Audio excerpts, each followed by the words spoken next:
ఇప్పుడు కేవలం 7999K up to 10 kgs వరకు బరువు తగ్గి అధిక బరువు నుంచి వచ్చే ప్రధాన సమస్యలను దూరం చేసుకోండి.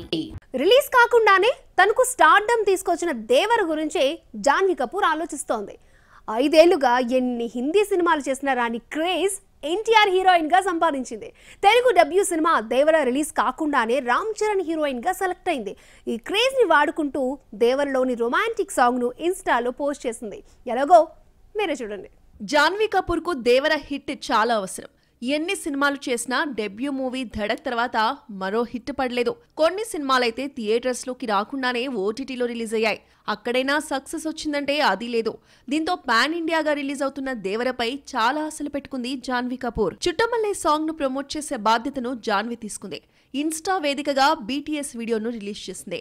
బిహైండ్ ద సీన్స్ అంటూ తెర వెనుక విజువల్స్ తో గ్లామర్ వీడియో పోస్ట్ చేసి పాటని ప్రమోట్ చేసింది జాన్వీ. దేవర నుంచి వచ్చిన రొమాంటిక్ సాంగ్ కాపీ అంటూ ట్రోలింగ్ కి గురైన ఒరిజినల్ సాంగ్ గురించి తెలియని వాళ్లకు మాత్రం నచ్చింది.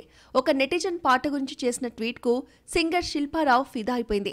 దేవర క్రియేట్ చేసిన డ్రగ్ కు అలవాటు పడిపోయానని, ఏదీ తనను క్యూట్ చేయలేకపోయిందని అన్నాడు. పాట పాడిన శిల్పారావు కంపోజర్ అనిరుద్ పై కేసు పెట్టాలని ఒక అభిమాని సైబరాబాద్ పోలీసులని ట్యాగ్ చేశాడు. దీనికి సింగర్ శిల్పారావు వావ్ అంటూ లవ్ సింబల్ తో రిప్లై